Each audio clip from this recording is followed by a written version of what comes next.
everybody, and welcome to the New Hampshire Motor Speedway as we get set for the running of the Camping World 301. And we got some pretty good details coming up here pretty soon. But first, I must introduce you guys. Back again for, I think it's the second, possibly third time this season. Up here in the commentator's booth, it's Mr. NNSCRA himself, Seth Cole. Seth, thank you so much for joining me.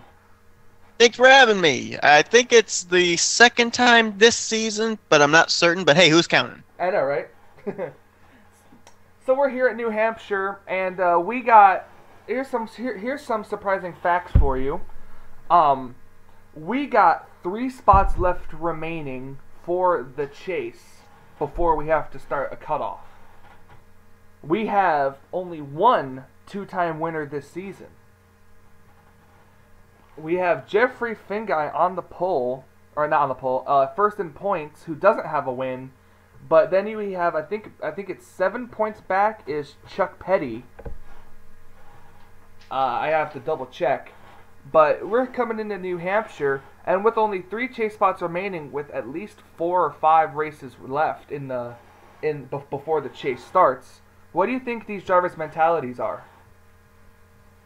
I think that for most of these drivers, especially like Finguy, like you said, leading the point stands but doesn't have a win, I think that he and his team, they try and figure out, okay, we've been consistent, but how can we tweak our strategy just enough so that we're bordering on the risk-reward kind of factor? Because, you know, like you said, there are only 3 spots available left in the chase, which obviously would go to the drivers that are running highest in points if we have repeat winners in the next 4 or 5 races. But there's really no guarantee of that. So for me here today, especially in New Hampshire, a track where a lot of times track position and pit strategy come into play, if I'm someone like Jeffrey Finguy, I'm going to go out of my comfort zone. I'm going to try and gamble a little bit here. Yeah, you may lose the points lead, but you may end up getting yourself a trip into victory lane and lock yourself up a spot in the chase for the championship. And the same kind of rule, kind of mindset applies to all those other drivers who are having good seasons but haven't found victory lane yet. Because with this kind of chase, you have to win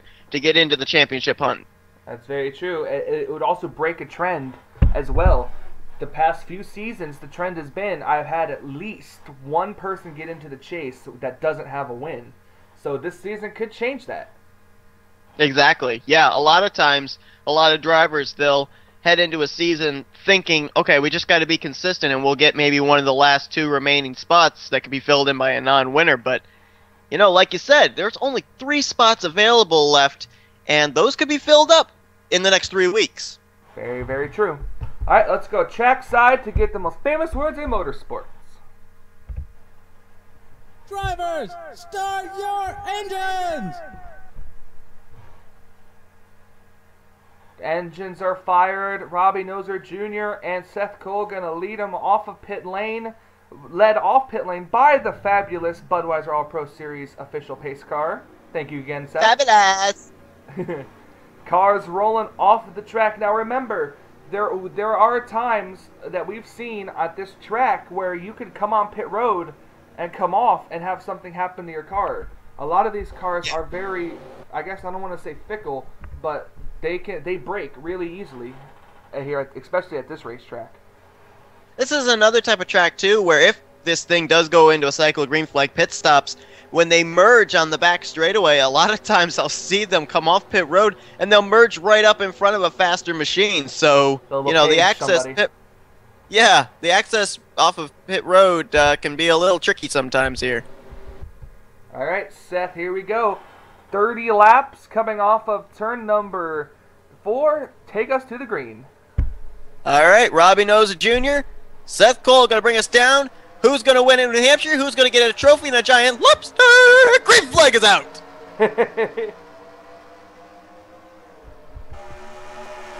You know, I'm just wondering, would these drivers actually want to go to victory lane? They would have to hold a lobster. Yes, they would.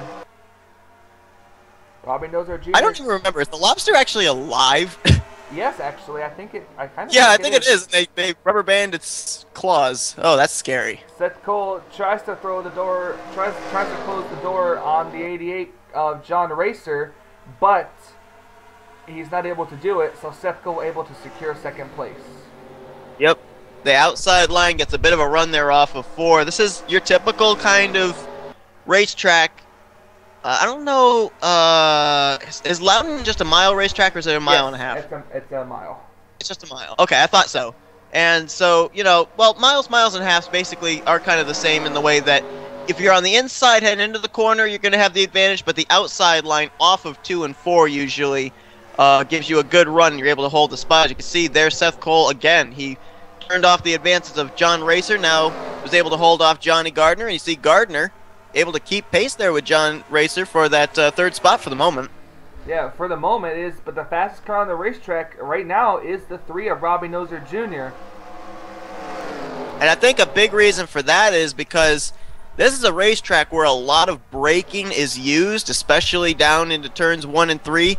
And so with a car in front of you, that may not necessarily help your braking zone. The 3 car's got nobody ahead of him. He can just, you know, he can brake at his own pace. Doesn't have to worry about running to the back of anybody. That's very true. We are now looking at the only driver with a secured spot in the chase for the Budweiser All Pro Series Championship, and that is Nathan Hudson. Our Daytona 500 winner went to victory lane at Kansas in the SpongeBob SquarePants 400 on fuel mileage. So he feels comfortable just riding in the back right now. And you can definitely see, and that's the exact word I was going to use, comfortable riding in the back. You can see he's not really forcing the issue. He didn't really qualify too well for today's race, so he's kind of mired in the back. But you can see he's not really forcing a hole beneath anybody. He's just kind of riding at the moment, and that's got to be a great feeling for a driver, knowing that you can just run your race and not have to really worry about any consequences, knowing you've got yourself a spot locked up in the chase. Going back up to the field, here's somebody else I have to keep an eye out for is O'Neal Balvin. He's one of the drivers with a win when he got the surprise win under caution at Las Vegas earlier this season. He's 7th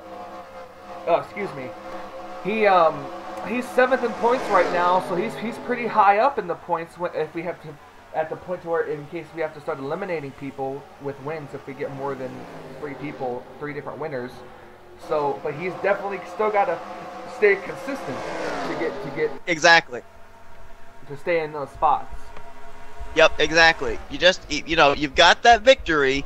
That's one thing to check off your checklist, but like you said, you got to remain consistent because you got to stay up there in the point standings just in case you end up having more than 16 winners this season, which still is a possible thing. We're looking at last week's winner, Jessica Shelton, who it was a battle of the Jessicas last week at Kentucky. Villanueva started on pole and Shelton started 3rd, but those two Jessicas, they just broke away. And after the one round of pit stops, Shelton just was able to get her car around Villanueva and just drive away with the victory. Yeah, and coming in with some momentum here with that victory, you can see she's now starting to move her way towards the front there, works her way past Alex May, and yeah, and you can see, oh wow, they're starting to actually get a little bit racy further up. They almost go 3 wide there with Daniel Voiles, John Cittadino. Oh, they are going 3 wide. And they are 3 wide. I think that's the first 3 wide formation we've had today. 3 wide here at New Hampshire. The 4 of Marco Martinez is all over the 26 of Daniel Voiles. And as we know now, Daniel Voiles has started his own, after getting released from after being allowed to keep his make and his sponsor and his car number, released from the Anime Racing team, has formed his own team of USA Racing. Yeah, USA Racing, Daniel Voiles, very familiar with that team. He's run for USA Racing, I believe, over in the Utica Rallycross series and a number of other different series. So, you know, they were able to make the transition very cleanly, not really miss a beat, and that's something that can sometimes hurt a driver, but apparently they were able to really transition over to that team very quickly and very smoothly. Something I just noticed, Seth Coles went from 1st and he's just dropping back now. Seth, I think was... Yeah, he was running, I think, in the 2nd position. Yes, he was, 2nd. Now he's just kind of, I think maybe his handling has gone away a little bit on that number 30 machine. Well, like I said, I mean, this is a track where you use an awful lot of brake, and he could very well have used up his tires at this point. And especially also getting caught up there on the high side. That's a lot more tire wear having to run up there than it is down on the bottom of the racetrack. And this is not Bristol, but it's got a Bristol mentality where if someone opens a hole to your inside and then someone else is there to fill it, you can get freight trained here at New Hampshire. And we're seeing a classic case of it there. We saw it with Citadino a little earlier. Very true. Now John Raceway is second, Johnny Gardner the third, and Daniel Geip up to fourth. But nobody's having any problems with this number 3. This number 3. And that kind of surprises me that we're seeing Robbie Noser Jr. running as hard as he is. He was 1.2 seconds ahead. Well, now, okay, so it got cut down by about roughly, I'd say, 7/100ths of a second, I think, at the line. I was wondering if maybe with this bit of an advantage that the 3-car has, if he might start going into fuel conservation mode just a little bit to be able to try and stretch it a little bit further than everybody else. Because keep in mind, he's cutting the air right now. There's a couple drivers that are able to run behind another driver, like Johnny Gardner. That kind of helps with fuel mileage. So, you know, if I'm the 3-car and I have this gap, I might think about maybe conserving a little bit, save some fuel, give up a little track position as a result, but still, it might end up being a strategy that could get him to victory lane. It's very true. You see, we got we'll see the speeds at the line and see who's faster right now. The 3 comes off of turn 4. He runs a 27.92, while John Racer ran a 27.77. Damn, that's a lot of seconds. Yeah, 2/10 difference right there. So yeah, the 3-car I think is definitely in fuel conservation mode, which I don't think is going to hurt him at all because he's not allowed anyone to get to his back bumper yet. No one's coming to pit road yet. It's going to be interesting. There's 2 different types of mentalities for drivers when it comes to a fuel mileage race. A lot of drivers like to short pit at where the fuel window opens up, knowing they can make it the rest of the way. A lot of other drivers like to stretch it as far as they can until they're almost out of fuel, then come to pit road for a splash and then race to the end. So it'll be interesting to see what different drivers in this field, based on where they're running, what their mentality is going to be here when we have those green flag pit stops. We're looking at the current points leader right now. And yeah, this is not good for Jeffrey Finguy at the moment. Like I said, they got to get out of their comfort zone as far as consistency, and I don't think this is quite out of the comfort zone that I was talking about. And oh, the leader's coming to pit road already. Yep. Robbie Noser Jr. comes to pit road by himself. I wonder if this is a strategy call, or maybe something happened because the 88 car stays out a whole nother lap, but others are coming in too.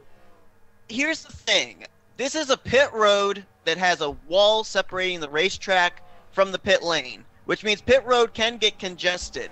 If you're the 3-car and you come down by yourself, and then you have another group of cars that come down all together, they're going to have a much difficult time getting off pit road than a driver that came down a clean pit road. It's not like Talladega or Daytona where you need a drafting partner to leave with you. If you can come down a clean pit road all by your lonesome, that's probably a much better thing than coming down with 10, 11 other drivers. You're going to see right here, a big pack of cars coming down. Now, these drivers are going to have to fight with each other, and other drivers coming off pit road. Robbie Noser Jr. didn't have to. No, he didn't. Also going to be interesting to see, is everyone going to take 4 tires?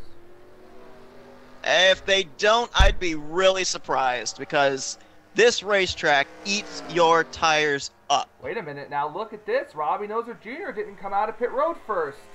No, he didn't. Johnny Gardner got out ahead of him. He didn't cycle around. Okay, I was going to say, do you think it's Dylan Poteet? But nope, it's not Dylan Poteet. Nope, it's Johnny Gardner. At least I think. Wow, I would think you'd be correct in that. I think it would be. Oh, look at him. He's looking, though. He is looking. Here comes the 3 to the inside. There's the 88.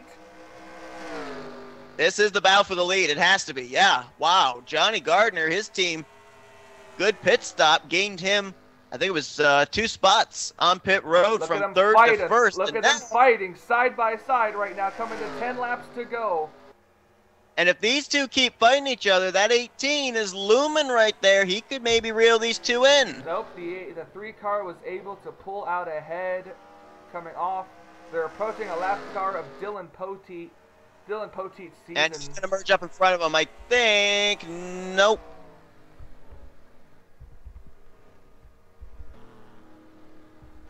17 car coming back into pit road, and so is Dylan Poteet. Maybe seeing some penalties. That could be. Could very well be. This is a very difficult track to get on and off of pit road. After pit stops, there's one surprise in the top 10. Can you find him? Yeah. I noticed that 70 of James Qualls popped up there to that 4th position. I don't have a clue where he came from. Yes, James Qualls. Look at him. Consistency already. And he's in the top 10 now. Does it look like a couple of more cars coming down pit road? Yeah, Sean. The 13 was on pit road, and Silver Fox in the 10 was on pit road.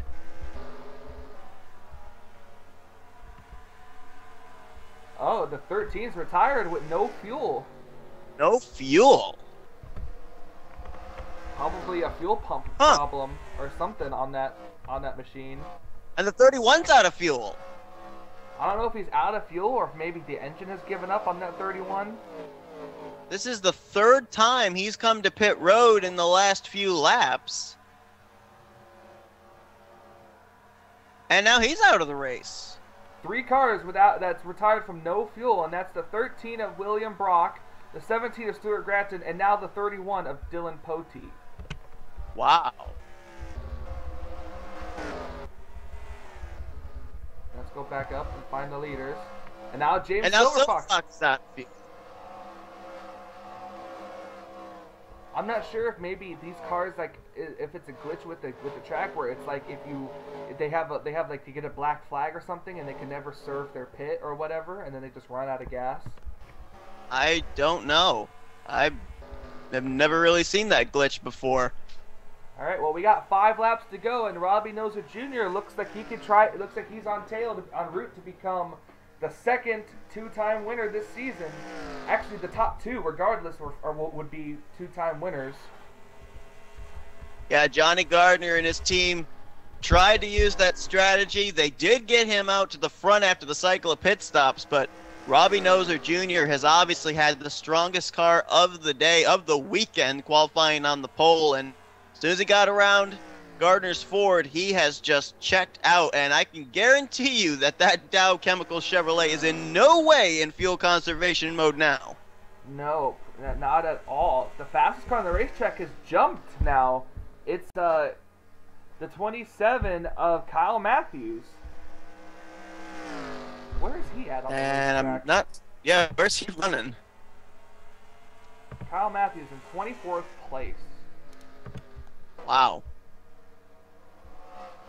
The only thing I can possibly think of is maybe draft was a factor into that lap. I'm not certain. John Citadino, I think, was 2nd fastest. Charles Sanford was 3rd fastest on the speeds, and we've seen them mired in the mid-pack as well. So that's all I can think of is maybe that can be kind of classified as a draft lap or something. And we got a battle for 3rd heating up here in the closing stages. James Qualls, he's going for that spot. 2 laps to go. Qualls trying to get up into the top 3. He's trying to get a podium finish. Every point counts when it comes down to crunch time here, leading up to the chase for the chase. Oh, he is trying. Look at him. He's going to try to dive it off into the turn. He's able to get back into the gas. Almost slid up into the 18 there for a moment, and he does keep alongside as the white flag is out for Robbie Noser Jr. And if we had more laps, the 77 is closing in on that 3. Yeah, but catching him is one thing, passing him is another. And ever since he's been out in front before and now here after the pit stops, nobody has been able to challenge him. So he wins at Talladega, gets his name in the chase. Now he confirms his name in the chase. Robbie Noser Jr. is going to win, and Daniel Geit just beats out the 70 of James Qualls for 3rd. Perfect timing, too. I'm going to have to go. Alright, so as we just got Seth's final words, the race is not official yet. Now it is. The race is official. Season 7, Loudon. Quite a good day for Robbie Noser Jr. He comes away with the victory here at New Hampshire. Johnny Gardner is second, Daniel Geip is third, James Qualls fourth, John Racer fifth, Seth Cole sixth, Anthony McCurry seventh, Trent Dunham eighth, Wyatt Troxel ninth, and John Arndt rounds out the top 10. As you see here, 4 drivers retire with no fuel: James Silverfox, William Brock, Stuart Gratton, and Dylan Poteet. 1 car finishes off the lead lap, that is the number 78. So all in all, pretty good race. Unfortunately, Seth had to leave just a slight bit earlier, but he was able to complete the whole race. So thank you guys so much for watching. The points will be up after this race. I cannot wait for the upcoming races. It's the battle for the chase is heating up every time now, as we now have a second 2-time winner this season. For Michael Norman, the official voice of the Budweiser All-Pro Series, I say, until we meet again.